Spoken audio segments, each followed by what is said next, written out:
ustedes que uno de los grandes elementos culturales que tiene la gente en el sudeste asiático, que yo lo he confirmado una y otra vez, es que esta gente trabaja muy bien en equipo. Y todo lo que hace en equipo, no sé por qué les sale tan bien y les sale tan rápidamente, a pesar de la rapidez de las cosas. Y pareciera ser que nosotros los latinos, yo no digo que los colombianos, los latinos, fallamos mucho con este tema, indudablemente, de trabajo en equipo. Y por eso les traje este primer slash, que ya lo vamos a ver. No sé si lo están viendo en sus casas, pero a ver, veamos a ver cómo nos va con el inglés. Joven Laura Sofía Torres, buenos días. Laura, Laura Sofía. Caramba. Si alguien Sí, sabe, buenos días, profesor. ya le iba a mandar un mensajito, No, Laura. no, no, aquí estoy. Yo diría que sería que el frío se le congeló el micrófono. Con este frío que está haciendo, Laura. Laura, ¿me ayudas con ese tema del Sí, señor. inglés? ¿Le da la mano a su profe? Ay, profe, ¿me esperas un momentico? Claro, Laura. Ella está cuadrando, está viendo su cámara, está observando cada una de las frases, quiere traducirlas todas. No, con una que me ayude está bien. Laura, ¿qué es lo que dice en el encabezamiento? Teamwork. ¿Qué es eso de teamwork? Laura, no sé, Laura, listen to me, please. No, no, esto estuvo. No, eso me tocó igual mandar el mensaje porque yo no sé, vi el anuncio y ahí sí se le fueron las palabras, se le fue todo. Tan raro, Laura Sofía, toca decirle Laura Sofía. What happened? Listo. Bueno, listo. A ver, preguntémosle aquí a Juan David Saugal, ¿me escucha? Sí, señor. Juan David, teamwork, ¿de qué estamos hablando? Pues según lo que entiendo, eso es trabajo en equipo, profe. Trabajo en equipo, ¿cierto, Juan David? ¿Y te llama la atención ese gráfico que está ahí? Sí, señor. Pues, o sea, es que ahí se ve como una canoa y pues las personas pues todas intentan trabajar para que pues la canoa pues tenga un movimiento. Eso es lo que yo La- estoy viendo. las universidades inglesas, Juan David, tienen por tradición ser muy fuertes en este deporte. De hecho, las medallas olímpicas que en los últimos, yo diría que 60 años que ha ganado Inglaterra, muchos han tenido que ver con canotaje.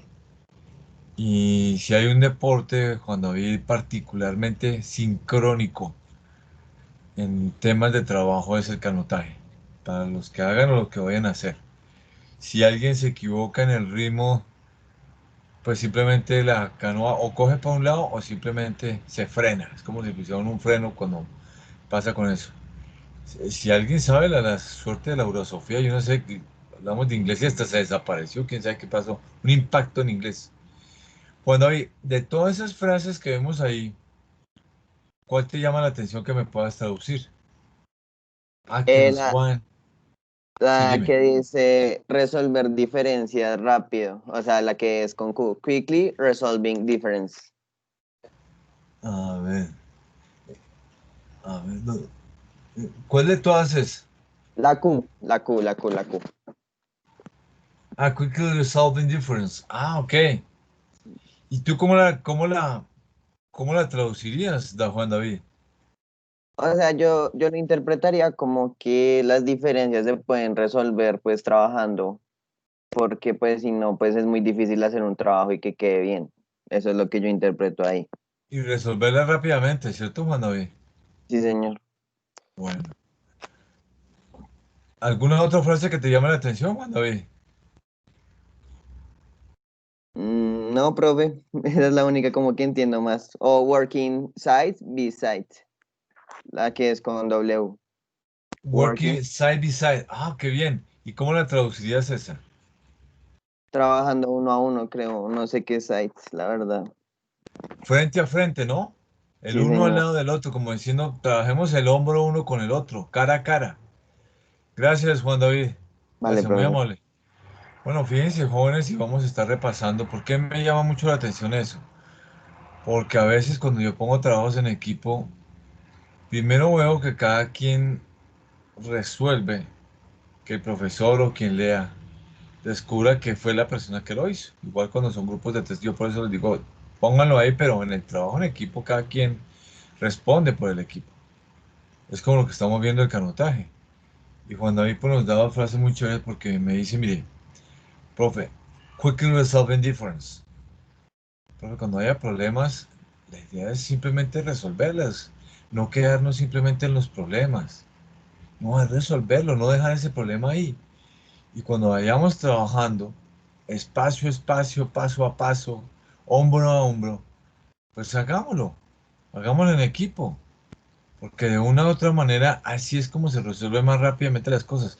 Yo no sé si tal vez ustedes yo les había dicho un adagio chino, allá lo dicen muchísimo y es como una crítica a Occidente, cuando uno vaya pues a veces se utiliza muchísimo.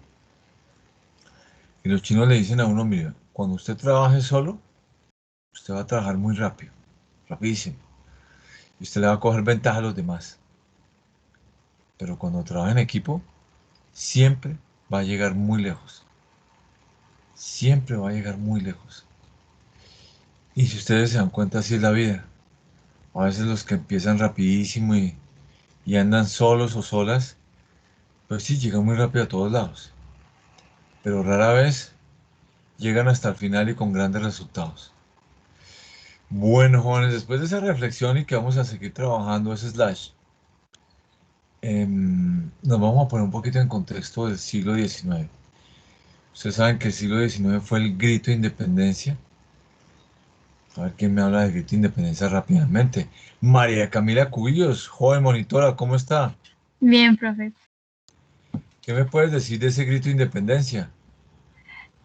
Bueno, pues digamos lo que sé históricamente fue que obviamente lo que se le llama el inicio del grito de independencia pues fue el 20 de julio de 1810. Considero yo que más que todo el grito de independencia fue en 1819 con la batalla de Boyacá y posteriormente a la batalla del Pantano de Vargas. Eso es lo que tengo entendido más como el grito de independencia históricamente. Bueno, María Camila, gracias por ilustrarnos. A ver quién más nos ayuda con eso. A ver, un momentico por acá. Joven Fabio Alejandro. Fabio, buenos días. Fabio Alejandro. No, Fabio Alejandro, que dice por favor que el profe lo está buscando porque ya me está preocupando eso. Imposible que me toque llamar lista a mí. No, no, no, no, no, no, a mí que nunca me gusta hacer eso. No, no, no, grave. Así que no me gusta cuando hacemos eso. Joven Natalia Huitrago. Natalia, ¿me escuchas? Joven Natalia Huitrago. Sí, profe, te escucho. Natalia, ¿qué podemos complementar con respecto a lo que dijo María Camila? Pues básicamente pues fue el proceso que llevó al final del periodo del dominio pues del Imperio Español, la libertad que encontró Colombia. ¿Y se acuerda que fue el despelote que se armó? Pues ¿Sí recuerda? me acuerdo, creo que fue que se rompió un jarrón. Algo así. ¿Alguien le rompió un jarrón? ¿Quién le rompió a quién? ¿Cómo así? No, sin chismes, eso sí no. No, profe, no recuerdo muy bien. Bueno, jóvenes, retomando un poquito lo que han dicho ustedes. Hombre, era un día de Plaza de Mercado. Yo no sabían ustedes que la Plaza de Mercado quedaba donde hoy queda la Plaza de Bolívar. Recuerdan ustedes que el Capitolio Nacional se empieza a construir en la última década del siglo XIX, o sea, no existía el Capitolio, existían esas grandes casas donde se estaban las oficinas, digamos, del país y de lo que era la ciudad como tal. Y llegaba un gran criollo que era Villavicencio. Entonces alguien dijo, oiga, pero pues el señor no tenemos cómo recibirlo pues necesitamos un florerito como chévere. Y te dijo, no hay un chapetón ahí en la esquina. Hay una esquina en la calle del comercio que se llamaba en esa época. Hay en la calle del comercio y el tipo de pronto nos presta un jarroncito y bueno, palabras más, palabras menos, cuando le fueron a pedir el jarrón a ese señor, pues fue bastante déspota. Y la gente que escuchó la discusión, está en el mercado, pues se alebrestó y aprovecharon para decir, no, no, no, bajo estos chapetones, no, ¿cómo nos van a manejar así? Nos van a tratar de esa manera para todo. Y ahí empezó, fíjense, un encadenamiento de sucesos. Eh, Gracias a Dios tuvimos acá un líder, porque aquí cada quien también cogió como hoy en día por su lado, que fue Simón Bolívar. Venía desde Venezuela, de un proceso de intento. Fíjense que allá mismo en Venezuela le armaron demasiadas intrigas entre criollos y españoles. Y al venir para acá, pues se luego conformó un ejército que, como ustedes bien decían, algunos de ustedes, pues consolidó la independencia con un par de batallas más. Y, y se empezó a conformar lo que fue la mayoría de edad del país. Un país adquiere una mayoría de edad jóvenes cuando políticamente toma decisiones, cuando se reconoce ese estatus de país, de independiente, con errores, sin errores, pero es independiente. Yo esperaría que ustedes se aprendan estos nombres y estas fechas, por favor, porque es muy importante para ustedes. Ya con una primera constitución, después de esa famosa batalla de Boyacá, se crea la Gran Colombia, que fue el sueño de Bolívar, jóvenes. Bolívar murió pensando que se iba a crear la Gran Colombia y murió fue con el pesar de verla destruir. Y la Gran Colombia, pues hasta su muerte, efectivamente dura como tal ese nombre entre 1819 y 1831. Y ustedes ven que acto seguido retoma lo que fue el nombre que tuvo el virreinato, que fue la República de Nueva Granada, bastante larga y más extensa. Después ya les voy a explicar qué pasó en la Confederación Granadina entre 62 y 63. Realmente vivimos un periodo bastante complicado porque se generó una constitución donde se aceptaban los estados federados y bueno, eso fue base de lo que fueron las guerras civiles. Después pues retomamos, digamos, el coletazo de Estados Unidos y por eso Colombia denomina a su país Estados Unidos de Colombia entre el 63 y el 86, hasta que en el 86 un cartagenero, en la constitución famosa que duró más de 100 años, generó el nombre actual de la República de Colombia. Entonces, por favor, les voy a pedir que por cultura general nos aprendamos el nombre del país. Y ustedes saben que a mí me gusta referirme mucho a los países del sudeste asiático, pero es que uno aprende tantas cosas de ellos que no puedo evitar traer a colación cosas como las que les voy a decir.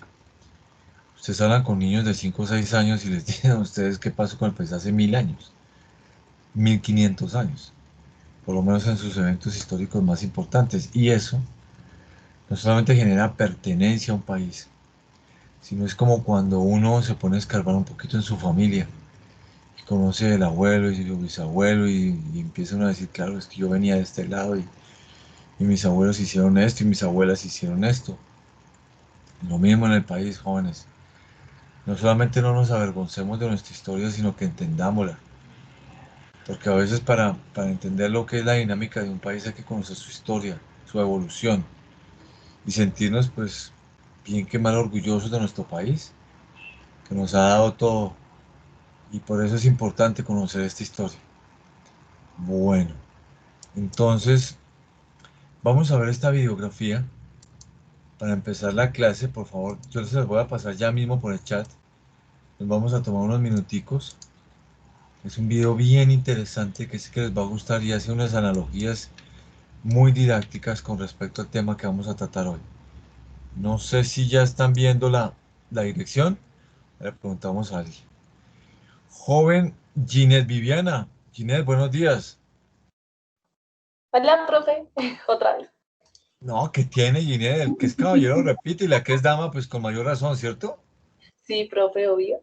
Vale, Ginette, ¿te llegó la dirección? ¿Les llegó a todos la Sí, dirección? sí, profe, que ya estoy ingresando. Ah, uy, no, de por Dios Estoy santísimo, no, volando, profe. esto ya es una velocidad del pensamiento, lo de Ginette ya es una cosa seria en materia de conocimiento.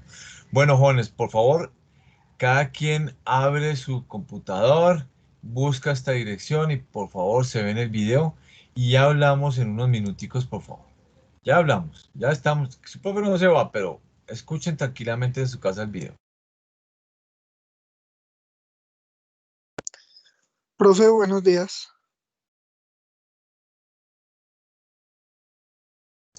¿Quién? Eh, Ah, joven Nicolás Machado. sí, señor. Profe, es que Nicolás, ¿qué pasó? necesitaba hacerle una consultita o más pedirle un permiso. Es que Nicolás, pues, a las 9 tengo una videoconferencia, pues yo tengo un emprendimiento y es una rueda de negocios con Corferias. La reunión es de 9 a 9:45.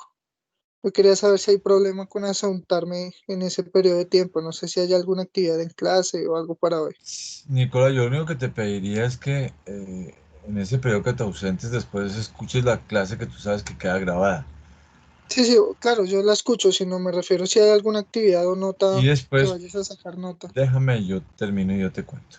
Ok, Y después, si hay alguna actividad, que te pongas al día con la actividad. Bueno, listo, bueno, listo. listo, Entonces profe, quedamos los gracias. dos así, ese es el Sí, igual compromiso. hasta las 9 ya puedo seguir Pero el entonces. compromiso es ese. Te pones al Sí, día sí, por tu señor. cuenta, mejor dicho, palabras más, palabras menos. Listo, listo, Ok. profe, gracias.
Jóvenes, ¿ya terminaron de ver el video? A ver, preguntémosle a alguien. Sí, profe. Bueno, No, yo no, profe. bueno, entonces 2 minutos más.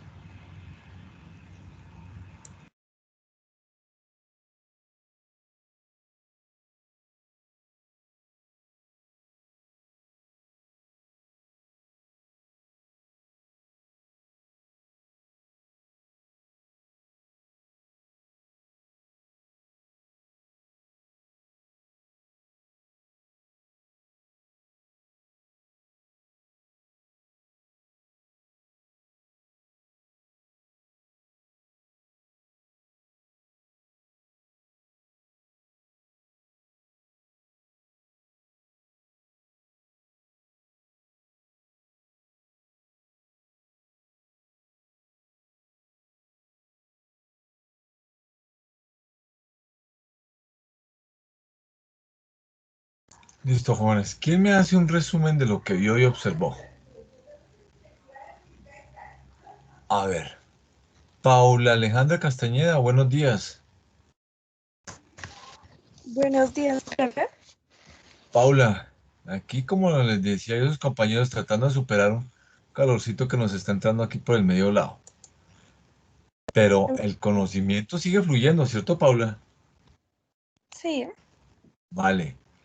Paula, ¿cómo qué nos cuentas de ese video? A ver. bueno, pues se mostraba como de que en qué consistía el intercambio de los bienes, ¿no? Sí. Digamos, explicaba el cambio de una cebolla por un tomate y Ujú. cómo se empezó a ver todo el cambio del oro para, como para calcular cuánto valía, cuántas cositas de oro valía un caballo. Ujú. Aunque de pronto también podía servir el tomate con los huevos, ¿no? Sí, sí, también. O sea, habían varios métodos de intercambio. Listo. Y entonces, ¿qué pasó ahí?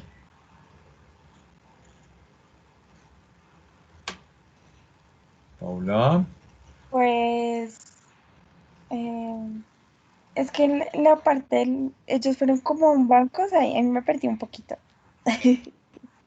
A ver, Paula, vamos a pedirle a alguien que nos ayude que por ahí está levantando las manos. Bueno, María, ¿me escuchas? Sí, profe.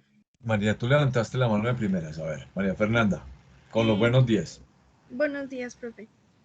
Pues ahí se iban al banco, como decía mi compañera, Sí. hacían un préstamo de 10 monedas Ujú. y ahí se iban para un huerto y decían que de estar vendiendo o sea, lo que había en el huerto podía conseguir lo que había prestado el banco. De ahí se van también a explicarle cómo por medio del ajedrez, cómo puede el banco llegar a quedarse con el oro que había prestado y también con los bienes que tenían las personas que pidieron el préstamo. De esa manera, cada vez que iban pidiendo, o sea, oro prestado a las personas, iban a obtener su oro y los bienes de las demás y ellos iban a seguir trabajando para el banco y van a seguir pidiendo prestado y va a ser como un círculo vicioso, por decirlo así. Ujú. María, gracias. Ginette, fíjate, Ginette está levantando la mano. A ver, Ginette llegó con todo hoy. Sí, profe. Ven, Eh, así es. profe, pues están implementando lo que dijeron mis compañeras. Ellos comentaban acerca de los intereses que el banco cobraba, ¿no? Que en ese caso, pues obviamente es como Sí. no va a prestar dinero gratis, o sea, es altruista el banco porque pues desea como el bien de las personas. Entonces, en este caso, dice, listo, yo le presto la plata, pero necesito garantizar que usted me la va a pagar. No está, igualmente no está como tal, no está, o sea, solo está prestando la plata así, sin más. Lo puede perder, pero igualmente cobra un interés. Si prácticamente las personas se demoran el año en pagar ese dinero, le dicen, listo, págueme el interés, pero igualmente se renueva otra vez el crédito cada año debiendo el mismo valor inicial. Y a medida del tiempo, pues va pagando solo intereses, ya al final se va a dar cuenta la persona que pues en sí va a quedar sin dinero, va a quedar debiendo la deuda total y pues el banco le va a quitar los bienes que éste posee. Y es interesante también lo que al final implementaba en el video, que decía que las personas íbamos a ser esclavos del banco, que fue interesante hacer como ese análisis donde nosotros prácticamente pedimos prestado el dinero, pero igualmente si no lo sabemos manipular, prácticamente lo podemos perder todo. Yo creo que es por ahí, Ginette. Yo creo que es por ahí. Gracias, Ginette. Jefferson, tú habías levantado antes la mano, creo yo. Sí, sí, señor profe. No sé si quieres complementar lo que dijeron las niñas. No, pues básicamente lo que dijo mi compañera anterior, pues también tenía como ese tipo de idea en el que pues debido a que nosotros no tenemos como un ingreso y eso, pues obviamente necesitamos de un banco el cual nos aporte un ingreso, sabiendo que pues vamos a trabajar para el banco, ¿no? Los ingresos que nosotros tengamos, pues van a ir siempre dirigidos a un banco en su, pues se podría decir que en muchas veces en su totalidad o siempre en un porcentaje que sería pues el interés y eso. Y me gustó, pues, o sea, al principio hicieron como la analogía del cambio de mercancías, pero entonces ya después como que el señor explicaba que ya todo eso se cambiaba por la moneda, ¿no? Entonces ya no era cambiar esto 12 huevos por una pepita de oro, sino que ya la moneda equivalía a lo que nosotros podíamos cambiar, si podíamos comprar una docena o cuánto equivalían tantas monedas para comprar un caballo. Eso era más que todo. Gracias, muy bien, Jefferson, muy bien. Muy bien, muy buen aporte. María, dejaste la mano levantada. No sé si quieres complementar con algo, María Fernanda. Ay, Bueno, perdón, profe, yo lo hago. no, quiere que le veamos la palma de las manos y listo. Y además hizo un buen aporte. Bueno, muy chévere los tres aportes. Pero hay varias reflexiones, ¿no? Porque pues así como criticamos los bancos, también hay que aceptar que los bancos son lo que se llama uno de los centros de acción del mercado de capitales, porque al fin y al cabo desde ahí fluye parte de los dineros. Pero ya más adelante, a medida que contemos un poco la historia, vamos a reflexionar. Sin embargo, sería bueno conocer de dónde sale ese, en Occidente, por supuesto, en Occidente, porque en Oriente, por ejemplo, en la antigua China, se hablaba de las casas imperiales y era el rey, digamos, del imperio en esa historia, quien a través de sus casas administraba el manejo del dinero y eran monedas reales. Y pues en Occidente funciona de otra manera y comienza de otra manera. Yo no sé si alguien sabe cómo empezó ese tema de los bancos, además que la explicación yo sé que es muy tonta, pero es que es así. No sé si alguien sabe al respecto. Bueno, jóvenes, entre más o menos el siglo XIII y el siglo XIV, en Europa existía el concepto basado en el agio. Agio en el antiguo italiano sí, es como ese cobro de plus, como ese sobreplus que uno puede cobrar sobre un dinero, sobre un capital. Por eso viene el término de agiotista, aunque es un poco vulgarizado en la medida en que originalmente era ese cobro de más. El agiotista, pues uno en Occidente lo ve hoy en día como aquel que se aprovecha la situación de escasez de dinero. Pues en esa época en Europa se veía mal que las personas prestaran y cobraran un agio. Sin embargo, en una ciudad donde empezaron a surgir estos sistemas, que fue Génova, un puerto italiano muy interesante, muy grande, los genoveses como que rompieron con ese mito y dijeron, no, vamos a pensar a prestar y vamos a hacer letras de cambio y vamos a cobrar por eso, porque tampoco el riesgo lo corremos, como dicen en el video, lo corremos nosotros. Después en ciudades como Brujas, en Bélgica, que es una ciudad muy bonita, es como la Venecia de Bélgica, también se copió un poquito el modelo genovés y así se extendió por el resto de Europa, hasta que se configuraron los bancos. Y el término viene, pues, como les dije, eso es algo hasta chistoso. Y aunque es entendible, pues fue así, digamos, y bueno, hay que contar esa anécdota. En Bélgica particularmente, las personas llegaban y, como ustedes vieron, llegaban sobre todo con productos lácteos.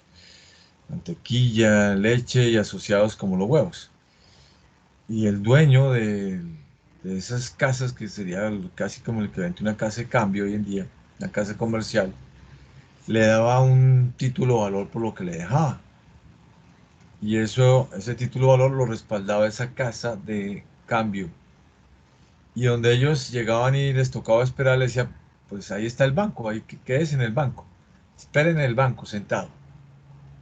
Y aunque no me lo crean, pues así es el origen muy chistoso y muy simple de lo que es el concepto de ese banco. Pues bien, fíjense ustedes, estamos hablando del siglo XIII, del siglo XIV en Europa. Yo he encontrado relatos de la antigua China, yo diría que por lo menos hacia el año 100, 200 después de Cristo, con casas imperiales. De modo que ya había pasado mucho tiempo cuando este país, que había logrado su independencia en 1810, obtuvo sus primeros intentos, su búsqueda de mayoría de edad en materia de la banca. Antes de hablar un poquito de esos jóvenes, ustedes me hacen acordarme una anécdota muy triste. En Europa del siglo XIX, sobre todo desde Holanda, desde lo que es hoy en día el Benelux, que ustedes saben que, bueno, preguntémosle a alguien, porque aquí aprendemos también cosas internacionales y ese es el perfil de ustedes. A ver, preguntémosle a alguien que no haya hablado por acá. A ver, casi todos ya hablaron. Joven Julie Valentina. Julie, Dime, Julie, ¿tú qué entiendes por Benelux? profe, la verdad no tengo idea. Bueno, vamos a ver, Julie, si nos ayudan, ¿cierto? Eso no nos quedemos con esa duda. Por ahí te lo mandé en el chat, a ver. Dale. A ver, veamos, ayudémonos ahí entre todos. Angie Rodríguez. Rodríguez.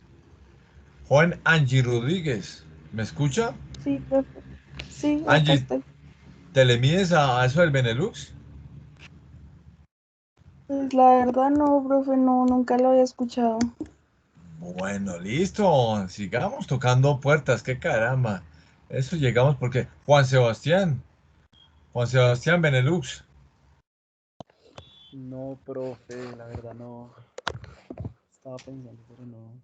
Profe, Dice, ¿quién se le mide? Yuli ya pues encontró algo. dice que es una asociación intergubernamental con un Sí, tratado de anero económico que integra Bélgica, Luxemburgo y Países Bajos. exactamente. Netherlands y Luxemburgo. Exacto. Gracias, Yuli. No, esa Yuli voló y mejor dicho, con ese conocimiento. Pues bien, Yuli y jóvenes, desde ese Benelux, Yuli y jóvenes, hubo una familia muy juiciosa, digamos, en este tema del siglo XIX, que fue la familia Orschelt. ¿A qué viene el cuento? Porque les dije que era un poquito triste, ¿no? Cuando Hitler empezó con su persecución con los judíos, hizo un recaudo, digamos, hizo un hincapié en el tema de la familia Orschelt, porque él decía que esos judíos eran los que se habían robado como banqueros toda la riqueza y tenían esclavizados a los europeos, tal cual como el video. Y ustedes saben que eso lo hacía él también para justificar esa barbaridad que hizo como fue el holocausto. Después de toda esta experiencia, lo que sí podemos decir es que el siglo XIX dejó dos principios básicos que espero que estén tomando ustedes apuntes. La primera, estableció como centro bancario del mundo occidental y de las primeras empresas aseguradoras a Londres. Londres se estableció como la ciudad del dinero, la ciudad de los negocios financieros, las primeras aseguradoras. Y el hecho de que Londres fuera esa gran organización bancaria para el resto de Europa convirtió a su moneda tal vez en la primera moneda vehicular del mundo occidental. Tenemos a Julie porque hoy estoy medio inquieto. María Fernanda Gómez. María, que se hizo una interpretación tremenda del video. María, ¿me escuchas? Sí, te escucho, profe, ¿me escuchas? Pero perfecto, como si estuviera relatándome aquel video dos veces. María, ¿qué entiendes tú por una moneda vehicular? ¿Qué ¿Vehícula? es? Sí, imagínense. Y que la primera, con todo lo que les dije yo, como para ponernos en ambiente, cuando llegó Colombia a tomar esa decisión, los bancos ya sabían que había una moneda vehicular que era la libra esterlina. ¿Te le mides, María Fernanda? La Bueno, verdad, María Fernanda, pidámosle ayuda a alguien, tampoco seamos así de duros, ¿cierto, María Fernanda? Joven Fabio Alejandro, Fabio, ¿qué Hola, es profe. eso? ¿Cómo va todo, Fabio? Bien, sí, señor. Bueno, chévere. Fabio, ¿te le mides a ese rollo del que nos metimos en la moneda vehicular? Pues tengo entendido que es como aquella moneda que circula como en diferentes partes del mundo. O sea, como tal, digamos, Es el dólar. exactamente, el dólar americano, ¿no? Exactamente, Fabio, diste en el clavo. Ese término hace referencia, como bien lo comenta Fabio, muy ya del siglo XIX ese término, a aquella moneda que en cualquier transacción a nivel internacional se acepta como medio de pago, es decir, hay confianza en esa moneda. Pues bien, Colombia pidió su primer préstamo, Fabio, jóvenes, en 1824 en liras esterlinas. Y en esa época pues mandaba un señor Zuleta ya para que fuera a tramitar. Y era la moneda que nos servía para después pagar en cualquier parte del mundo nuestras deudas, ya como país independiente. Sí, señor, fue la libra esterlina la primera moneda vehicular. Sin embargo, como ustedes lo vieron en el video, aparte de la moneda vehicular, existía otra manera de pago ya universal, que era el oro. Y las monedas en oro. Las monedas en oro tuvieron dos problemas gravísimos, inclusive ya desde la época de la conquista. Uno, eh, la gente fundía el oro y adiós moneda. Y dos, quien cargaba mucho dinero en oro pues era un riesgo muy alto. Y cargar el oro pues pesado en un bolsillo pues se les fundaban a uno por supuesto, los bolsillos, ¿no? Entonces de una u otra manera, eh, digamos que fue la libra esterlina cogiendo mucho peso. Más un tercer hecho, jóvenes, aparte de los dos que ya les dije, de constituirse como el mercado financiero y de credibilidad. No se les olvide que fue Inglaterra la que desarrolló la primera revolución industrial. Y como toda revolución industrial, fue basado en un invento apropiado por la empresa y la industria en el mundo. Y ustedes saben que fue el motor impulsado por el vapor. Todo el mundo quería tener libras esterlinas. Eso era como el título monetario a cambiar en todos lados. Y nuestro país, pues no fue, por supuesto, la excepción. Ahora sí pasémonos aquí, esta es la que pusimos. Un señor que por ahí participó tangencialmente con el tema del 1810 del grito de independencia, Germán Gutiérrez de Piñeres, en 1811, en plena independencia, en pleno grito, cuando a Cartagena le tocó vivir un despelote con los españoles, y fuera de eso, pues todo el mundo estaba, le restaba y no querían ver Chapetón, era Chapetón, nos caía el mal en esa época. Y entonces, pues pasó que el tipo dijo, mire, yo estoy aquí en la Junta de Cartagena y les digo, hombre, no sigamos dependiendo de esos chapetones, hombre. Dejemos esa abstinencia de seguir con esos tipos, hombre. No, podemos hacer las cosas solos. Equivoquémonos solos y hagamos billetes y monedas nosotros. Y eso quedó un escrito y todo el mundo dijo, oiga, sí, ese Germán Piña, qué tipo tan inteligente, tan costeño de esos echados para adelante. Sin embargo, fíjense ustedes que casi 30 años después, casi 3 décadas, casi 4, en lo que en esa época, porque ya sabemos que fue hasta el 31 la Gran Colombia, se creó con el nombre, como se llamaba en esa época el país, el Banco de la Nueva Granada, pero fue un banco de papel y ya van a ver por qué, en 1847. En esa época, Tomás Cipriano Mosquera establece lo que en papel sería lo que se nombraría como el Banco Nacional. Sin embargo, pues desafortunadamente, fíjense ustedes lo curioso, seguíamos dependiendo de denominaciones, numeraciones y denominaciones en español. Se necesitaba un equivalente de 100.000 reales, que eso era demasiado dinero, y pues no había esa plata española porque los chapetones se habían llevado gran parte de esas monedas, eran unas moneditas, hoy vamos a ver algunas, porque había reales en plata y reales en oro. Y lo que se hacía en esa época era que lo que se sacaba por parte de la Tesorería Nacional, que era como decir, digamos, el Banco Central en esa época, intento de banco, eran monedas y todavía con la nominación de lo que nos habían dejado los chapetones, que eran las monedas reales. Una real era como la décima parte de un peso. Un peso era demasiado dinero. Y pues nada, nos tiran por la cabeza porque no fuimos capaces de reunir toda esa plata, la verdad es esa. Eso no nos digamos mentiras. Y sí nos dejó sembrar una cosa muy importante. Había que crear el sistema monetario en el país. Ya estaba bueno. Ya nos llevaba mucha ventaja Europa. Ya está Estados Unidos, que estaba en un gran revolcón y se estaba empezando a hablar de las divisiones entre el concepto de esclavistas y no esclavistas, sacaba su propia moneda a través de títulos. Pues nosotros estábamos muy atrasados. Entonces surgieron como esas primeras casas que yo les dije a ustedes que eran los bancos, aunque ya les dije de qué época fue lo de Europa, ¿no? Casi 4 siglos atrás. Y los países han sido muy echados para adelante en todo, jóvenes, y han sido muy organizados. En eso hay que reconocerle eso a ellos. Ellos todos se echan para adelante. Y surgieron como las primeras casas donde con principio de banco lo que le hacían a usted era que le auspiciaban a través de títulos, particularmente sus negocios que tenían que ver con la minería. Y como vamos a ver más adelante, cuando empecemos a ver la historia de las empresas en Colombia, las primeras tiendas pequeñas de Medellín, sobre todo, tuvieron en estas casas como el capital inicial con el cual se empezaba a despegar y se compraba mercancía. Y así fue como en 1854, como lo dice ahí, casi 3 años después de que se abolió la esclavitud en este país, jóvenes, esa odiosa costumbre, se creó Restrepo y compañía. Restrepo y compañía, uno simplemente decía, mire, yo vengo aquí a hacer una cosa muy chévere, con unas piedritas y unas cosas ahí que brillan, entonces le daban a uno un título de valor por hablar así todo bonito y decir que tenía su mina.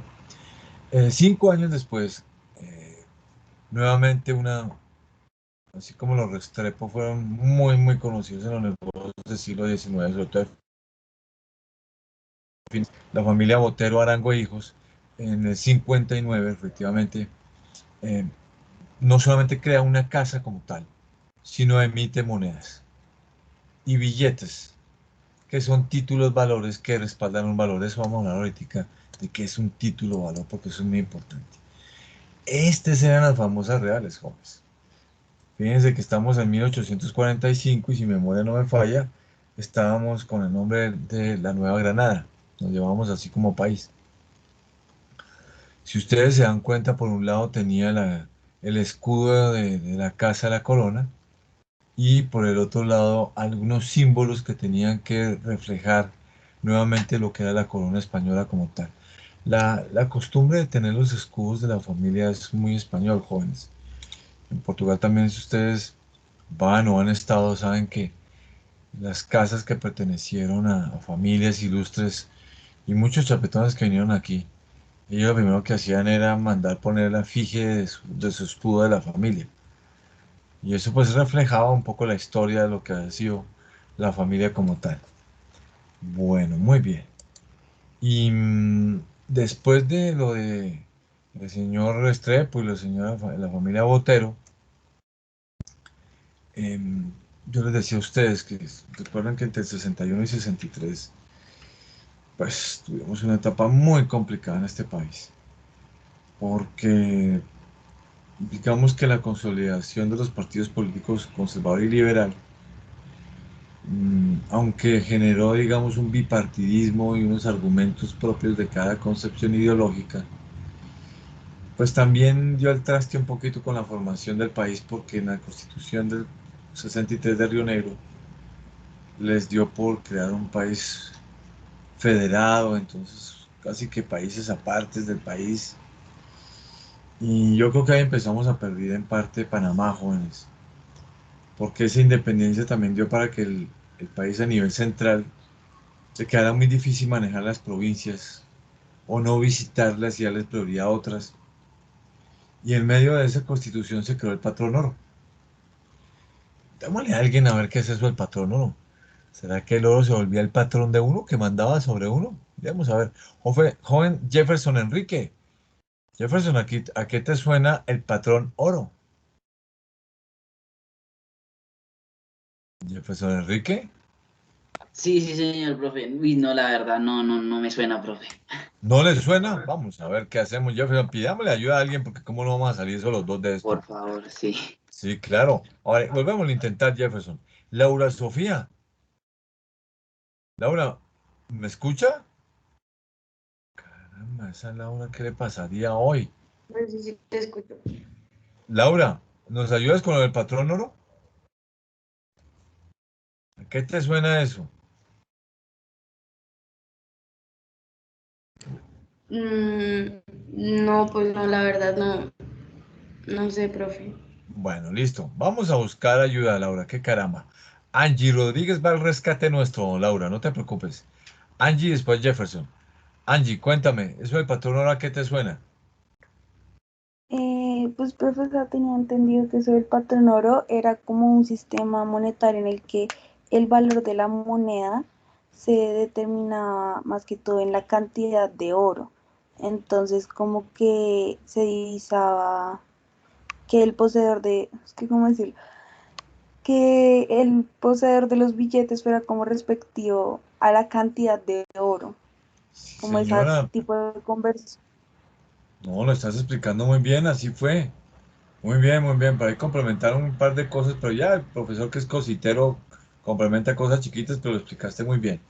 No sé si alguien más creo que me había levantado aquí la mano, un joven aquí que me quería comentar algo adicional. Caramba, muy bien, listo. Yo, profe, pero pues ya lo dijo mi compañera, entonces, No, pues está. sería datos que usted nos dijera, profe. Oh, Jefferson dice, profe, confío en el profe, confío. Jefferson, gracias. Pero sí tienes razón, es que la niña pues fue muy asertiva con el tema. A ver, complementemos que pues es que es un tema tan de la colonia también, porque ustedes saben que el mercantilismo se basaba en la acumulación de metales, pero se dieron cuenta de algo muy interesante, jóvenes. Ustedes dirán, uy, pero ese profe sí nos habla de China y de Corea y esas cosas". Sí, es que ellos se nos adelantaron muchas cosas, jóvenes.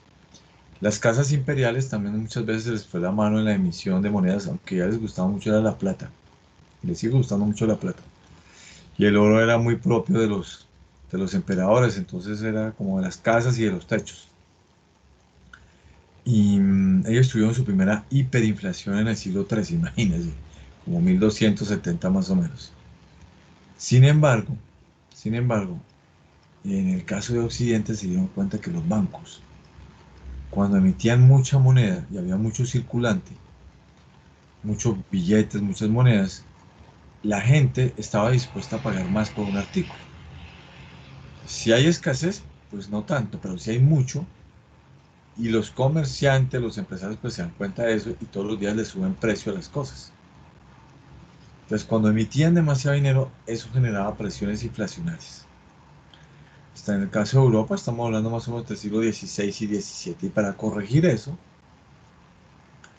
le pidieron los coronas, y yo no sé si ustedes ya vieron el acuerdo de Westfalia, en 1648, que es como cuando empiezan a crearse los países, en esa ciudad de Westfalia, los países y las coronas le piden a esas casas de cambio, que después vienen a ser los bancos, que si emiten dinero, lo respaldan con oro. Entonces, de tal manera que no pudieran emitir de una manera desaforada, sino que tenían que conseguir ellos mismos el oro. Y si lo tenían, emitir dinero para respaldar ese dinero impreso, que se utilizó con la famosa impresora, imagínense. Invento de Gutenberg. Y con esto se evitó precisamente que los bancos emitieran dinero de una manera loca, más en la época de industrialización del siglo XVIII y XIX. Entonces, esto fue lo que se convirtió en lo que se conoció como el patrón oro. Esto era el famoso patrón oro. Sin embargo, la historia que les voy a contar, jóvenes, no es una invención de su profe, es una anécdota real. Además, muy triste.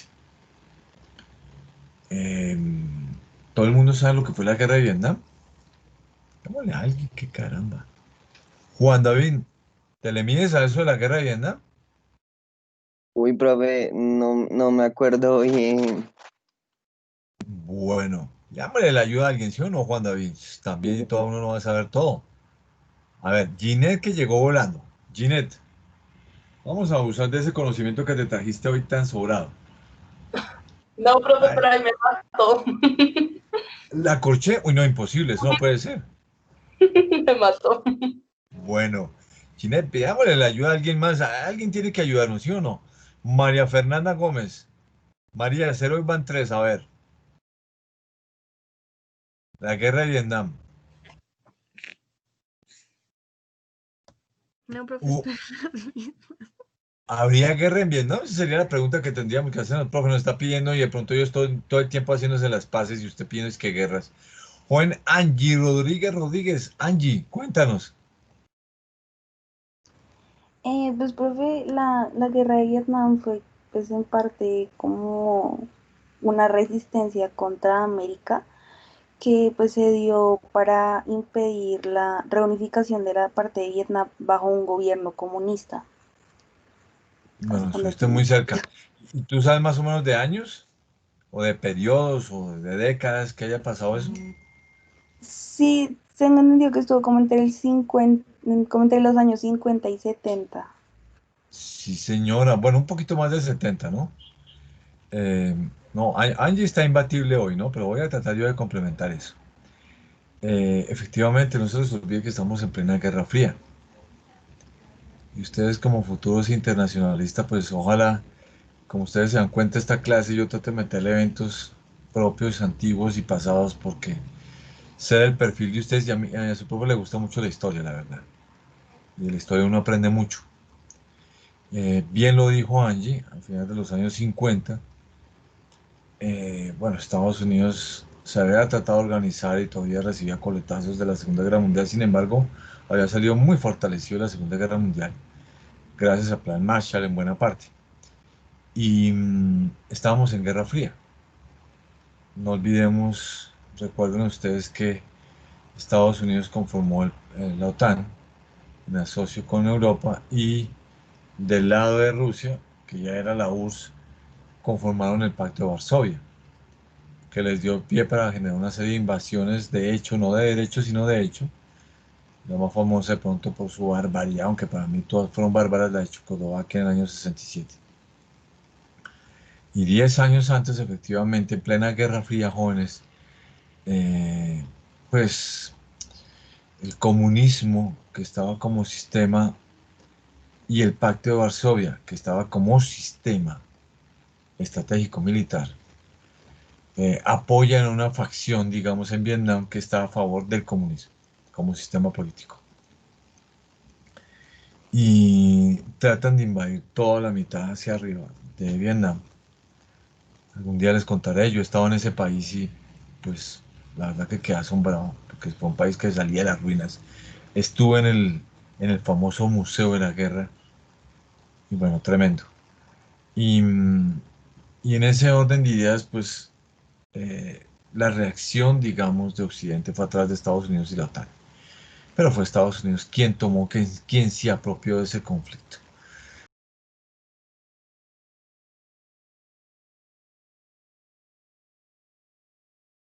Miles de millones de seres humanos perdieron su vida en este conflicto tan absurdo. Y en medio de esta, ¿cómo dijera yo?, de esta calamidad internacional tan tremenda por su impacto y por la generación de armas como el famoso 26, ese avión que botaba millones de toneladas de dinamita, eh, pues desafortunadamente ese conflicto tuvo que ser pagado con dinero que no tuvo respaldo en oro. Y quien recibe, digamos, ese legado de la guerra de Vietnam es Lyndon Johnson. Recuerdan ustedes que inicialmente estuvo JFK, presidente John F. Kennedy, y es asesinado. Y Lyndon Johnson se apropia de este conflicto, el cual de la parte de él duró casi 8 años, hasta que Richard Nixon llegó como presidente de Estados Unidos y trató de manejar esto más diplomáticamente después de 8 años de muertes y de dinero a dos manos gastado. Y ese dinero, al no ser respaldado con oro, pasó lo que pasó en la época del siglo XVI y XVII y XVIII. Es decir, el dólar empezó a perder no solamente valor dentro de Estados Unidos, sino fuera de Estados Unidos. Era un dinero que estaba circulando en demasía y eso hizo perderle valor de adquisición dentro del país y devaluación fuera del país. Porque son dos términos diferentes, ¿no? Cuando una moneda pierde poder adquisitivo, se habla que se ha deteriorado en su poder de adquisición con respecto a la inflación. Pero la devaluación es que con respecto a otras monedas, cada vez vale menos. Y eso le pasó al dólar. La anécdota es de 1971. El Banco Central francés, que se llamó en esa época así, pues simplemente hace lo que tenía que hacer. Tenía cerca de 20 y pico mil millones de dólares en reservas internacionales en dólares y habla con el banco, con el presidente del Banco Central de Estados Unidos, que es la Fed. Le dice, mire, como tenemos el respaldo en oro, si hace el favor y nos cambia ese oro porque es que el dólar está valiendo muy poquito y nos hace falta ese dinero. Y la respuesta del presidente de la Fed pues era la esperada, ¿no? Qué pena con ustedes no tener dinero, haberlo gastado. Pues habían emitido dinero sin respaldo de oro. Y pues el patrón oro se fue. Eso llevó a que en esa época la Comunidad Económica Europea generara un sistema propio monetario que se llamó la serpiente monetaria. Como no es de la clase, simplemente lo voy a denominar y lo que hacían era que cogían un valor central, que era el Deutschmark o el marco alemán, y alrededor de todo de ese Deutschmark debía flotar el resto de monedas. Y se acabó el patrón oro, por lo menos en Estados Unidos. Pero preguntemos algo bien chévere, a ver. Fabio Alejandro, ¿me escuchas? Fabio, Sí, profe. Fabio, ¿tienes algún billete a la mano? Uy, no, profe. Bueno, dos billetes, no, ni modo de preguntarle por dos, porque si no hay uno, Fabio, con esta escasez que hubimos, eso es claro, no es tampoco, profe, no me presione así. Julie Valentina Puentes. Julie, Señor, Julie, un billetico ahí a la mano. profe, no, no tengo, estoy pelada. Pero sinceros sí son ustedes, eso sí, ¿para qué? No, todos estamos igual, Fabio y Julie, es profe, ándale, igual, es que esta cosa del COVID nos dio por la cabeza. Sallemos Julie y Fabio con alguien más. Juan David Sabogal, Juan David, un billete a la mano. Juan David, Juan David dice, profe, el dinero me deja sin palabras. Cuando se habla de dinero, se me van las Señor, palabras. señor, es que se fue la señal un poco, señor. Juan David, ¿tiene un billete a la mano? Señor, Bueno, Juan David, búsquese por un lado qué ve y por el otro lado qué ve de figuras. A ver, ¿qué billete escogió? yo escogí uno de los de 2000 nuevos. Eso, chévere, un azulito de esos. Sí, señor.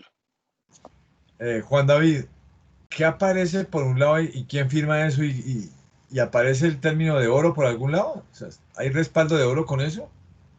¿Al primero qué tiene? Pues al lado está una señora que se llama Débora Arango Pérez, que fue Sí, una artista. ajá, Y al otro lado aparece como Caño Cristales, que pues aparece pues ahí pues hermoso. el río con muchos colores. Y un Sí, pajarito, y un pajarito. uy, imagínese. Muy bonito además, qué chévere que reconozcamos el medio ambiente colombiano que es de los más hermosos del mundo, junto con el de Indonesia. Juan David, ¿aparece ahí que ese equivalente es en polvo oro? No, no, señor. En ¿Será que este no. será que lo tumbaron, Juan David? Es que no sé dónde se ve eso, profe, la verdad. No, Juan David, y una vez aquí, entre todos nos ponemos de acuerdo a ver qué hacemos. ¿Será que todavía existe el patrón oro o es que estamos metiendo nosotros las patas y ya quitaron el patrón de oro hace rato y nosotros pidiendo oro allá en el Banco de la República? Qué oso. No, la verdad no aparece, profe. Bueno, Juan David, venga, averiguamos a ver entre los dos qué pasó. Jóvenes, el patrón de oro ya no existe. Antiguamente, si Juan David, que muy gentilmente se sacó su billete 2000, hubiera tenido un billete, aparecería el respaldo y diría, mire, firmado por el presidente en esa época del Banco de la República y su equivalente en polvo de oro. Pero el patrón oro ya no existe. Hoy en día se llama el dinero o patrón fiduciario, como quieran llamar. ¿Qué es ese dinero fiduciario? Ese dinero fiduciario es casi que un acto de buena fe que ustedes tienen con el Banco de la República que dice, mire, yo creo en el banco y el banco me respalda estos 2.000 pesos. Si quiere problemas, si quiere cambiar ese billete, vaya al Banco de la República, darme un rollo ahí, pero no pida ahora porque qué oso. Eso ya hace más de 40 años que no existe acá, si no más. El patrón oro, Julie, Fabio, Juan, ya no existe. Existe el dinero fiduciario. Pero en esa época sí existía. Y efectivamente, desde 1863, eso fue muy importante, porque a diferencia de las casas de Botero y de Restrepo, aquí la emisión de dinero era decirles, si quieren hacer un banco, síganse el oro para que esto no se vuelva un despelote con una cantidad de billetes flotando por ahí. Y efectivamente, como aquí dice, fíjense, que el patrón buscaba que ustedes tuvieran un respaldo de dinero para que no se generaran presiones inflacionarias. Y antes de seguir y ver este cuadro tan bonito que es un billete de 1 peso, yo les pregunto a ustedes, ¿qué es la inflación? ¿Qué es eso de la inflación? Preguntémosle a alguien qué carajo es eso. Estoy seguro que aquí nos van a ayudar. Natalia Huitrago, Natalia, ¿me escuchas? Natalia Huitrago Nieto. Profe, te escucho. Natalia, ¿te le mides a la cosa de la inflación? Pues yo tengo entendido que es como un desequilibrio que existe entre la producción y la demanda. Bueno, digamos que ese es un origen, ¿no? Sí puede, digamos que no es la inflación, pero digamos que en sus orígenes puede ser eso. Bueno, estuvimos cerca, Natalia, estuvimos cerca. Muy bien, una altura. Joven María Camila Cuyos, nuestra supermonitora. ¿Qué puedes Sí, decirme de la profe. inflación? Pues también lo que yo tenía entendido era como el concepto de mi compañera Natalia y también es como la subida del precio y a la hora cuando uno va a comprar los bienes, pues ya no, lo que es la moneda no le alcanza para comprar esos bienes, ¿no? Imagínense, María Camila, eso es una cosa terrible. No, María Camila, eso está durísima. Vamos a complementar lo que dijo María. A ver, voy a tratar de resumir eso, pero existe lo que se llama las canastas básicas. Y son los productos que ustedes más consumen en un periodo de tiempo, en una ciudad, en un país. Hay dos canastas básicas, las familiares y las industriales. Las familiares, lo que más consumen las familias. Las industriales, lo que más consumen las empresas. Cada una de esas canastas tiene indicadores de inflación. Las familiares en Colombia y en el mundo entero, porque en el mundo se llama CPI, aquí se llama IPC, la primera es en inglés, ese es el indicador de inflación de nuestros productos de la canasta familiar. Aunque el IPP, o en inglés PPI, también es muy importante. Y como bien lo decía María Camila, es decir, el equivalente a perder la adquisición en un periodo de tiempo. Dicho de otra manera, si ustedes tienen 100.000 pesos y de un año para el otro la inflación es del 5%, el mercado que cumplían el año pasado, el mercadito, ahora les va a alcanzar para comprar un mercado de 95.000 pesos. Perdieron de adquisición 5.000 pesos por la inflación. Bueno, pues eso se buscaba evitar con el patrón oro. Y aquí vemos un billete, efectivamente, cuando el país era establecido como la Nueva Granada. Ya les había dicho yo a ustedes, ¿se acuerdan que un real se divide, efectivamente, un peso se divide en 10 reales? Y no sé qué les llama la atención de este billete que me trae por aquí y que tiene ya bastantes años. Yo diría que un poquito más de un siglo y un cuarto. A ver, preguntémosle a alguien que ve por ahí bien chévere. Juan Jefferson Enrique, Jefferson, esta sí nos puedes dar aquí la mano bien. ¿Qué Sí, te llama la profe. atención de este billete? Pues en la parte superior creo que son barcos, no sé si estaré mal. Sí, señor, pero ¿sabes por qué es? Pues de pronto es por la mercancía, por el comercio, no solo interior, sino exterior, ¿no? Tiene que ver con una clase a futuro que vamos a hacer, Jefferson. tú sabes en el siglo XIX cuál fue la gran vía competitiva y que permitió el desarrollo de este país. ¿Fue la vía marítima? ¿Fue la vía fluvial? ¿Fue la vía terrestre, ferroviaria? ¿Qué crees tú viendo estos barcos? Pues con eso creo que fue la vía marítima, ¿no? Se diría que es la vía marítima. Bueno, en parte, pero hubo un río que permitió que este país creciera lo que creció en el siglo XIX. El río Magdalena, Jefferson. De eso vamos a hablar y yo les voy a poner un trabajito sobre eso. Porque Jefferson, el siglo XIX fue el siglo del río Magdalena. Así como está el Sena, así como está el río Yangtze, el río Amarillo, el Nilo. El río Magdalena, sin este río no hubiéramos podido desarrollarnos como lo hicimos en esas pequeñas ciudades durante el siglo XIX. Y lo que hace Jefferson en este billete es reconocer la navegación por el mismo a través del barco a vapor. Toda esa mercancía que entraba efectivamente por la costa atlántica llegaba hasta el centro del país por el río Magdalena. Fíjense ustedes. Pero no sé si se dan cuenta que aquí no aparece ningún banco. ¿Quién emitía los billetes en esa época? ¿Alguien se está dando cuenta? ¿Alguien me ayuda con eso? Una oficina que era donde se manejaba todo el dinero en esa época en el país. La Tesorería General. Era las que hacía las veces de banco, de emitir. Aunque hay que decir que le tocaba competir con otros bancos, como vamos a ver. Y teníamos ya el nombre de Estados Unidos. Bueno, ¿qué le vamos a hacer?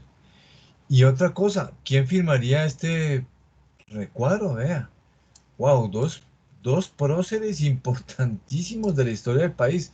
Rafael Núñez y el otro Simón de Herrera, bueno, ciudadano, un maestro además. Un maestro que enseñó a muchas personas aquí a ser personas y a ser intelectuales. Y uno de los que más ha sido presidente en la historia del país, que fue Rafael Núñez, un cartagenero que nos organizó como país. Bueno, sigamos con eso. De una u otra manera, sucedió algo muy curioso en 1864. Se dijo, oiga, pues ya que los ingleses son los que están armando los bancos, pues que armen banco y que armen aquí billetes y que nos armen esto en 1864, 3 años después, dándoles permiso para que crearan su propio dinero. Ellos dijeron, aquí no hay suficiente gente, vamos a hacer una alianza. Y se creó algo que durante muchos años fue un mito en la historia de la banca colombiana, que fue el famoso Banco de Londres, que en realidad se llamaba el Banco de Londres, México y Sudamericana. Tal vez sus bisabuelos, si hubieran podido ustedes hablar con ellos, les hubieran contado que fue el gran banco del siglo XIX. El Banco de Londres, eso era lo máximo.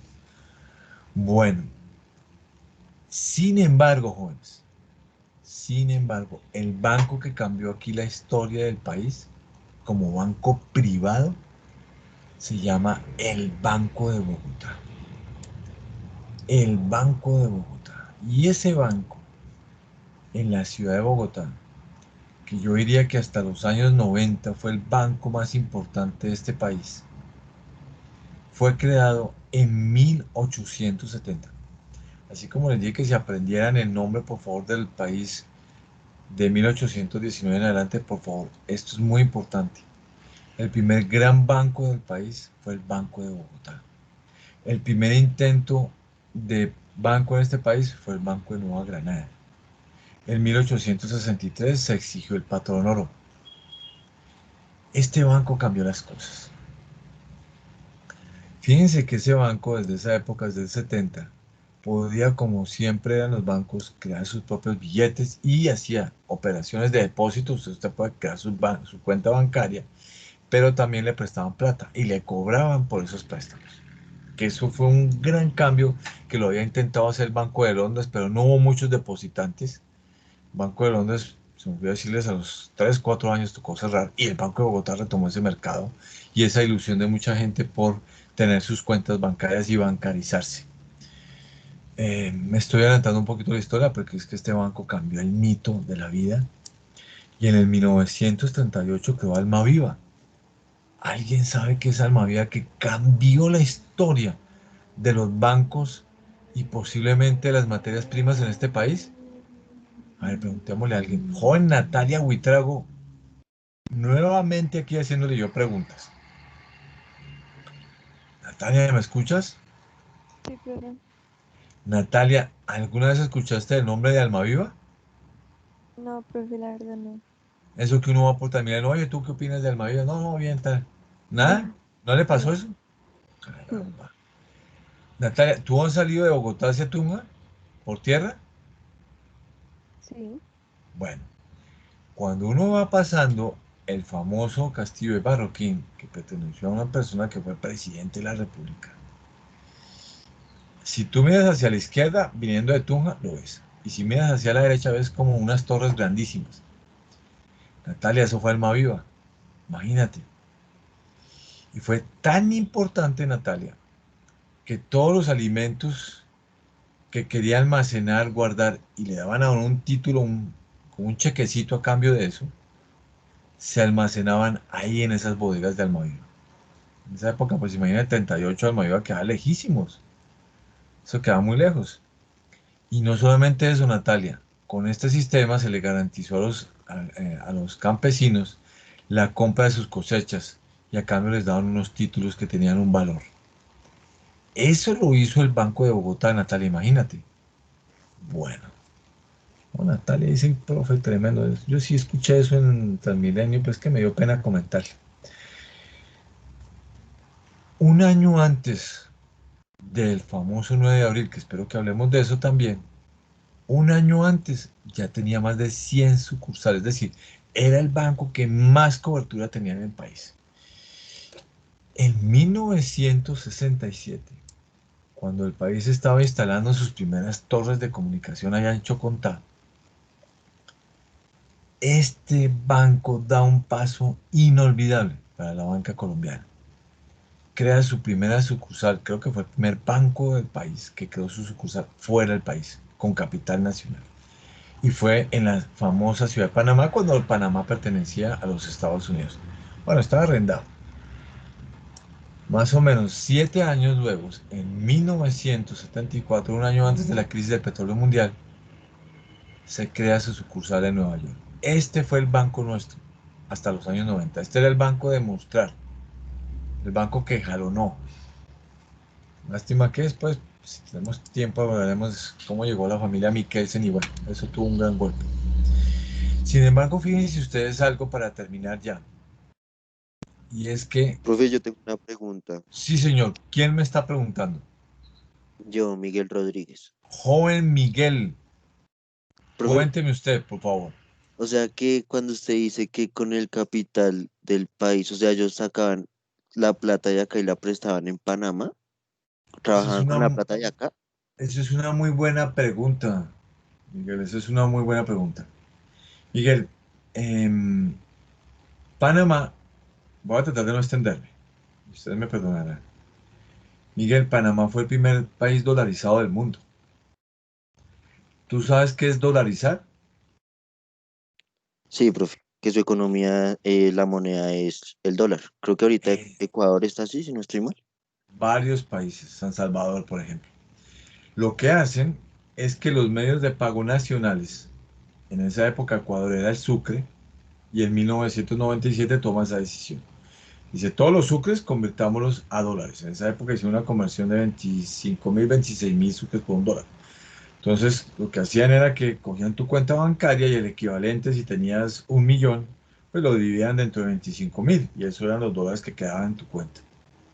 Entonces, dolarizar es sustituir los medios de pago nacional por el dólar americano, pero también hay eurolarización, por ejemplo, como el caso de Senegal, donde el euro sustituye gran parte totalmente los medios de pago. Hay que decir eso también.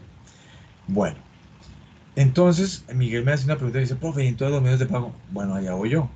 No, lo que hizo Colombia es simplemente ellos obtuvieron un permiso especial, la oficina, en esa época la oficina en Panamá creo que tenía algo así como el nombre, bueno, básicamente el Banco Central Panameño, que todavía tiene oficinas, pidió permiso para crear efectivamente, primero, el medio de pago, era el dólar, y segundo, un permiso para tener un cupo por parte del Banco Central Panameño para crear el Banco de Panamá.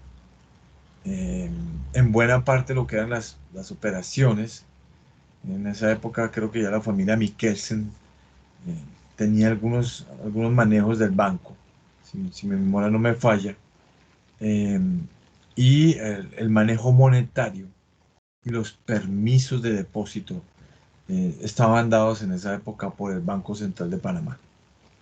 De tal manera que, claro, parte de la operación era respaldada por su patrimonio aquí en Colombia. Porque igual un banco es una cadena de valor en la medida en que tú soportas una operación con base al patrimonio que respalde desde la casa matriz tu operación fuera del país. Y así funcionan todos los bancos. A ellos les piden inclusive que estén asegurados y que tengan un patrimonio mínimo. Cuando llegan a los países, y más en los años 60, pues no era tan evolucionado como en día la banca. Pero eso fue más o menos la operación que se hizo, Miguel. Retomando Listo. con lo que... Vale, Miguel. No se te olvide, Miguel, una anécdota. En 1903, Panamá se dolariza, se sustituye el balboa, aunque si ustedes van a Panamá encuentran monedas balboas, o sea, por fracciones sigue existiendo, pero la parte de billetes y operaciones todo se hace en dólar americano. De eso, si tenemos más tiempo, les hablo un poquito más de lo que es las implicaciones de la dolarización. Lo que quería mostrarles es que entre 1872 y hacia 1880, o sea, estamos hablando cerca de 8 o 10 años, la gran mayoría de bancos surge con el nombre de los departamentos o con las familias. Ahí no está, pero por ejemplo en esa época se creó el Banco López. Tenía sus oficinas ahí en la Jiménez, eso era como la décima, ahí cerca estaba el Banco de la Costa, el Banco de Santander, el Banco de Medellín, el Banco de Antioquia también existía. Entonces la gran mayoría de bancos con sus departamentos tenían sus propios sistemas bancarios. ¿Por qué digo que sus propios sistemas? Porque desafortunadamente, a mí María me escribió que me dice, María Camila me dice, profe, el Magdalena del Comercio, sí señora. Pero María, hubo un problema ahí, jóvenes, es que al emitir cada quien su dinero, y si en esa época no se hacía bien el control del patrón oro, pues imagínense ustedes los bancos con su propio sistema monetario, sus propias tasas de interés, sin nadie que los controlara. Entonces, si uno tenía un billete de un banco de Santander, ese banco el día de mañana ese billete podía valer nada con respecto al billete de otro banco. Hacía falta un banco nacional, hacía falta un banco central, como efectivamente se crea en 1880. Sin embargo, ya vamos a hablar rápidamente para terminar qué pasó con ese famoso Banco Nacional y Banco Central, que como siempre terminó pagando, por supuesto, las guerras y conflictos. Eso que les conté de la guerra de Vietnam también nos pasó aquí a nosotros. Precisamente en la guerra de los 1000 días, jóvenes, tuvimos el primer caso de hiperinflación. Hiperinflación. Eso es para toda una clase, pero yo les explico rápidamente. Una hiperinflación es una inflación desbordada. Nadie controla eso. Hay casos históricos, pero el caso de Venezuela hoy en día. Nadie controla y ese billete no vale nada. Vale más la chura que lo que vale nominalmente. En 1880, como les estaba diciendo, entonces ya presidente por primera vez, Rafael Núñez, establece el Banco Nacional y fíjense ustedes que ya determina lo que es una base de su emisión con una cantidad en dólares americanos. Ya el dólar americano se estaba convirtiendo para América del Sur en una moneda vehicular. Y efectivamente la emisión de dinero estaba establecida con respaldo de oro. Ustedes saben qué es eso. M1 es billetes y monedas. Uno a veces no pone billetes y monedas, sino M1. Y desafortunadamente, jóvenes, como ustedes se dan cuenta, este banco terminó en manos de la financiación de la guerra de los 1000 días. Y las guerras civiles que hubo entre 1880 y la guerra de los 1000 días. Y esos bancos cuando hacen eso generan un periodo inflacionario y esos bancos se liquidaban. En esa época cuando los billetes ya no valían nada, se liquidaban, se acababan. Esa era la decisión que se tomó. De aquí lo más importante que les puedo decir es que efectivamente se calcula que para esa época se financió la guerra de los 1000 días con 100 millones de pesos. Ustedes dirán, bueno, 100 millones de pesos, porque pues eso no es nada, porque eso vale una camioneta. Pero es que a precios de hoy, jóvenes, para que ustedes se hagan a la idea, a principios del siglo XX, uno hacía un desayuno o iba un corrientazo con un cuarto de centavo. Entonces, ¿cuánto sería 100 millones de pesos? Eso es que hay que medirlo más o menos en términos de ese consumo. Terminada la guerra de los 1000 días, la Junta de Amortización es la que determina el balance con respecto a lo que fue la hiperinflación. Y un presidente que fue elegido entre 1903 y 1909, que fue general, de cual hablaremos muchas veces de él, el general Reyes, creó finalmente el Banco Central. Sin embargo, como ustedes se dan cuenta, cuando el general Reyes termina su periodo un poquito enfermito, el banco muere con él. ¿Por qué? Porque nuevamente se emitió dinero sin respaldo de oro. Bueno, jóvenes, esta fue la historia, digamos, del banco nuestro, del Banco Nacional, del Banco Central. ¿Alguien reconoce este edificio antes de irnos a descansar y decirles qué vamos a hacer con todo ese conocimiento que hoy desarrollamos? ¿Alguien sabe si este edificio existe hoy en día y en dónde queda? Bueno, preguntémosle a alguien, que caramba. Joven Nicolás Machado. ¿Nicolás? Sí, profe. Nicolás, ¿reconoces este edificio? Ha cambiado No un estoy poquito la seguro. fachada. Pues yo diría que el centro, pero de pronto es ¿Sí? muy obvio.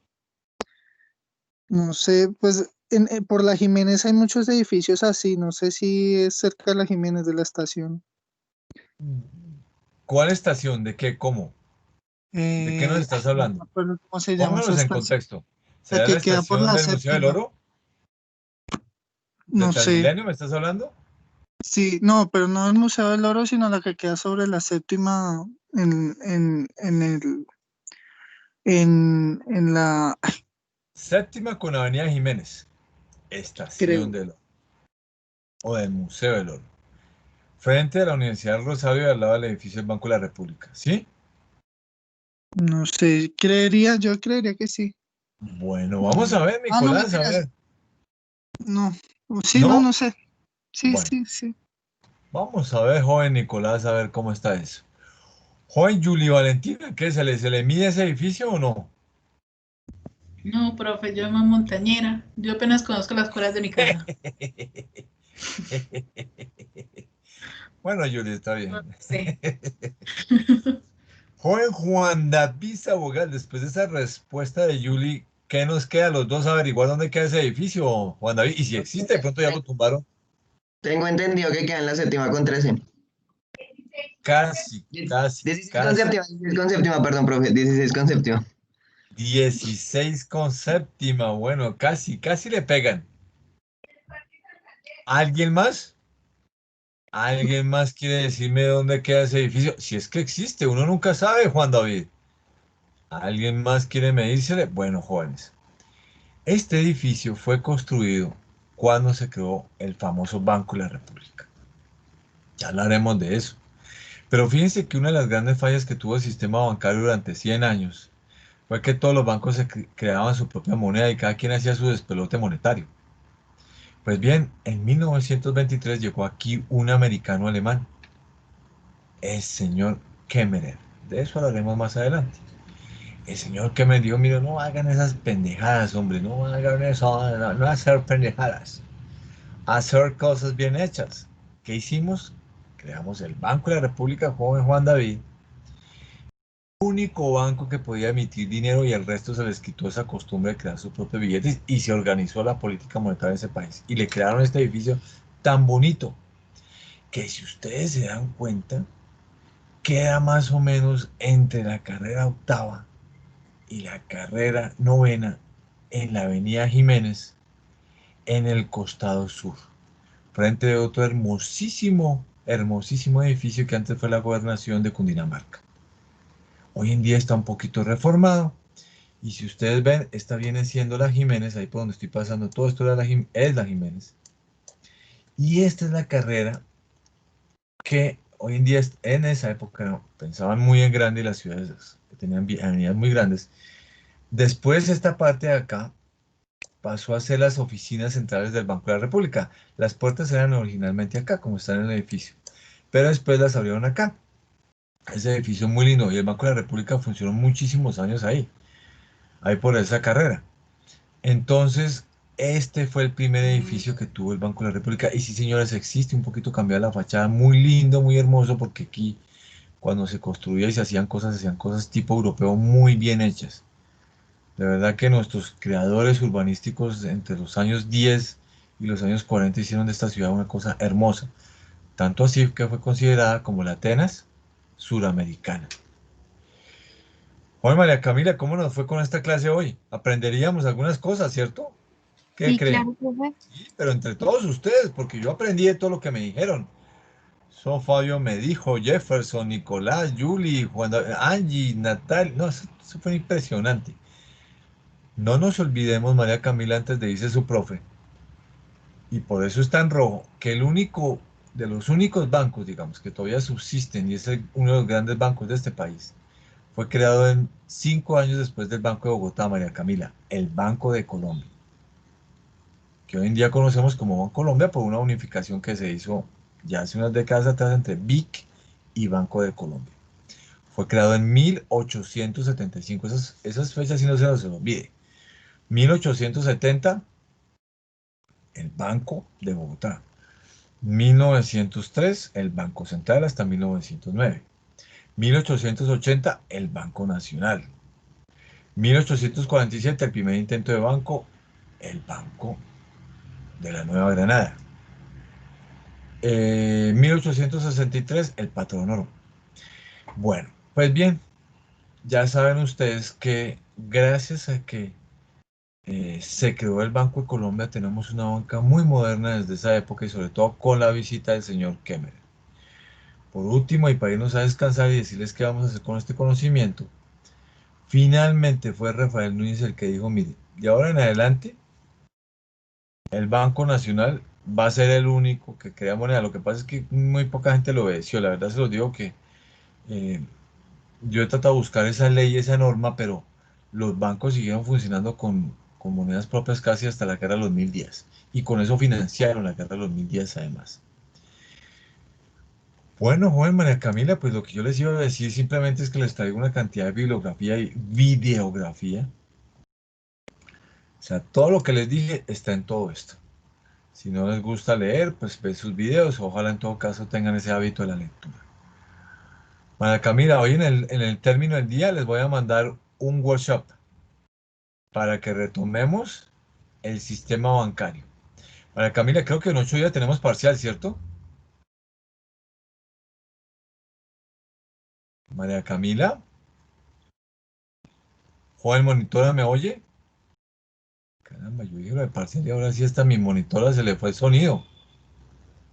Joven María Camila Cubillos, ¿me escucha? Caramba, ¿qué pasaría con la joven monitora? Dios mío, a ver, digamos a ver, María Camila. María Camila, si alguien sabe, por favor le dice que el profe la está buscando, la supermonitora. Bueno. Perdóname, profe, qué pena, es que se me fue el internet durante un momento. ¿Y para dónde cogería o qué? Aquí estoy, ¿me escuchas? Y ese sí no guarda distancia ni nada, ¿no, María Camila? Coge camino y no piensa, a ver si le prende algo también. María, Señor. María, ¿estoy bien diciendo que en 8 días tenemos lo del parcial? Pues, ¿te acuerdas que yo te había informado que hoy era el día del parcial?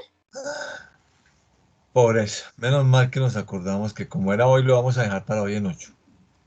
Ok. Pero vamos a hacerlo de la siguiente manera, María. No les voy a dejar el workshop, María. ¿Listo? Listo. Les voy a dejar una sumatoria de preguntas. ¿Listo, María?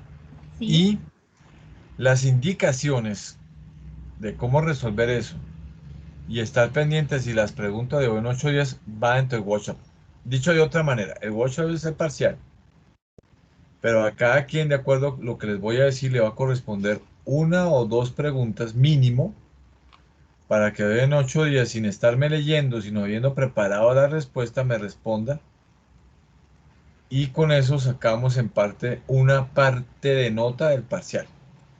Una parte va a ser responder por escrito y otra parte va a ser responderlo oralmente de hoy en 8 días. Listo. ¿Listo, María Camila? Sí, profe. Yo trato hoy en el término día de armar ese parcial, María. Ok. Bueno, María, que gracias que me ayudaron a hacer la clase, muy amables. Gracias a ti, profe. No, María, gracias. Váyase tranquila a descansar. Con esta fui a tomar un cafecito. Angie Rodríguez, Angie, gracias por tus aportes. Juan David Sabogal, lo mismo, gracias por estar en clase. Natalia Huitrago, gracias por estar en clase. Nicolás, gracias por ir y volver. Yuri Valentina nos dijo, profe, no, a mí el tema de decir yo calle 72, pregúnteme y verá. María Camila Cubillos, nuevamente nuestra supermonitora. Jefferson Enrique León. Fabio Alejandro. Miguel Ángel Rodríguez. María Fernanda Gómez. El joven Juan Sebastián. Paula Alejandra Castro, que casi no la escuché hoy por ningún lado. La joven Laura Sofía Torres, gracias por estar en clase. Ginette Viviana Gómez. Jóvenes muy pendientes entonces de la explicación de lo que va a ser el workshop y el parcial. Entonces venid preparados porque cada quien tendrá sus preguntas para responderme. Pasen buen día, jóvenes. Gracias, profe, hasta luego. Bueno, sí, señor. Hasta luego. Gracias, profe. Muchas gracias. Muy Bueno, amable. dale, Jefferson, María, Yuri, Laura, Angie. Ay, se toman un cafecito que está haciendo como frío.